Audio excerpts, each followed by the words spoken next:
It's already 5:30 in the morning and kailangan ko nang gumising dahil maghahatid na ako ng mga kapatid ko, kaya kahit namamaga pa yung aking mata, laban lang dahil maliwanag na at kailangan ko nang ihatid si Danis dahil late na daw siya. May ugali pa naman si Danis na ayaw nang nalilate siya sa school dahil natatakot siya at nahihiya siya pag nasaraduan siya ng gate. Kaya umalis na rin kami agad para hindi na siya abutan ng pagsarado ng gate, at pagdating doon sa school magbababay lang yan sa akin at magtatanong kung susunduin ko daw ba siya mamaya. Pagkatapos ko nga siyang maihatid, ako muna ay uuwi dahil mamaya si Ella naman ang ihahatid ko. Pag uwi ko nga sa bahay, gising na pala si Ella at nanonood lang sa tablet habang hinihintay niyang kumulo yung kanyang panligo. Medyo nahihiya pa nga siyang magpakita sa camera dahil kagigising nga lang din daw niya. Kaya habang naghihintay ako sa kanya, umiglip muna ako, gawa nga ng antok na antok pa talaga ako dahil mamaya-maya igigisingin na ako nun at magpapatid na siya.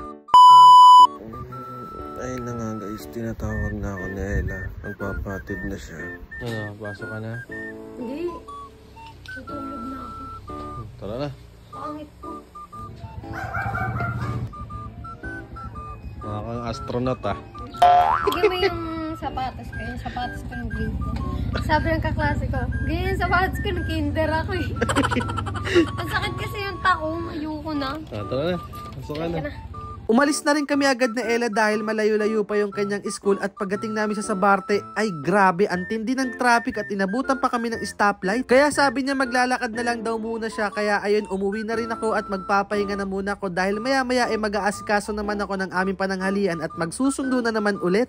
After ko ngang magpahinga, nilabas ko na rin itong manok at yung iba ko pang lulutuin dito sa aming freezer para palambutin muna, at binabad ko na nga itong manok dito sa tubig. Nung lumambot na nga sinimulan ko na itong paghiwa-hiwalayin at tanggalan ng plastic para masimulan ng maluto. Habang niluluto ko nga yung hamonado at yung pranks, sinimulan ko ng imekis-mekis tong manok. Kinamay ko na nga lang yan insan dahil 100% bacteria free naman. Hindi na rin ako gumamit ng tong kamay-kamay na yan insan. Habang niluluto ko nga tong manok, sumasabog-sabog pa, parang galit ata sa akin at ayaw magpaluto, kaya yan, kumuha na lang muna ako ng takip at hinarang ko na lang sa mga mantikan tumatalsik pa. At habang niluluto ko nga yung manok, syempre gagawa na rin ako ng sausawan dahil mas masarap kumain kung meron tayong sauce, pero hindi ito sponsored guys ha. Ginamit ko nga lang pala dyan yung UFC ketchup tsaka yung Magnolia na mayonnaise dahil ang sarap talaga guys pag pinag-combined mo sila. At ayun na nga, luto na rin yung 3 pirasong manok na niluto ko, kaya inahon ko na yun sa mantika at medyo nasunog pa nga, pero okay lang yan, quality pa din. Bago ako kumain ng tanghalian, susunduin ko muna si Danis dahil alas 12 na ng tanghali at baka umiiyak na yun dun kakahintay sa akin dahil nag-chat na eh. Palabas na daw siya ng school, kaya sabi ko pupunta na ako. Tara na. Dito ka dito. Hi guys, sinundo na ako ni Kuya kasi mabait siya. Charot. Wala lang siya choice. No choice siya. Ang init guys oh. Tirik yung araw. Ang init. Yan na ulam sa bahay. Fried chicken, masarap ba yun?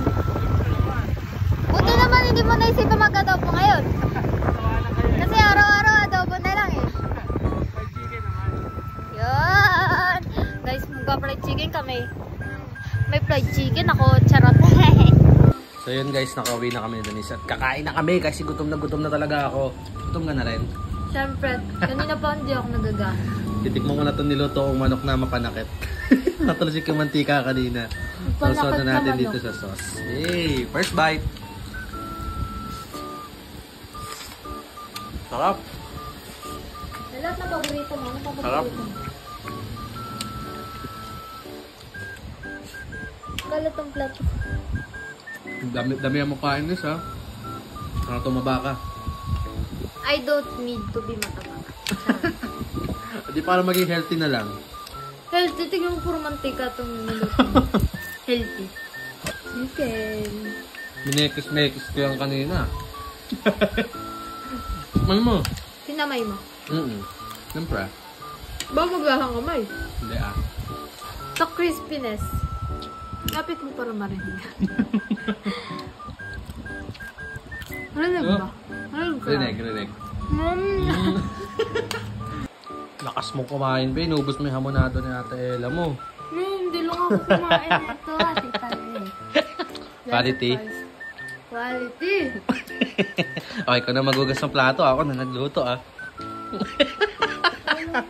Katapos kong kumain, dumiretso na rin ako sa Kai Mall para sunduin si Ella. Kaso nga lang may problema, wala akong internet kaya paikot-ikot ako kakahanap sa kanya. Buti lang nakita ako din. Finally guys, nakita ko na siya. Pagdating ko dito, sabi ko, patay, wala na akong data. Paano ko i-chat yun? Kaya ikot ako na ikot eh. Nandun ako lagi. Hindi kita nakikita doon sa upuan sa hagdanan na yun. Ikot ako ng ikot, buti na lang nakita ko yung pangit. So ayun, I realized na hindi ganun kadali ang pagiging isang kuya. Dahil ang pagiging kuya ay may kaakibat na responsibilidad sa iyong mga nakakabatang kapatid. Dahil except sa mga magulang mo, responsibilidad mo rin na ingatan sila at asikasuhin sila. Kaya kahit nakakapagod physical, ini-enjoy ko na lang yung mga gantong moment na naibibigay ko sa kanila dahil alam ko na darating yung araw na hindi ko na ito magagawa sa kanila.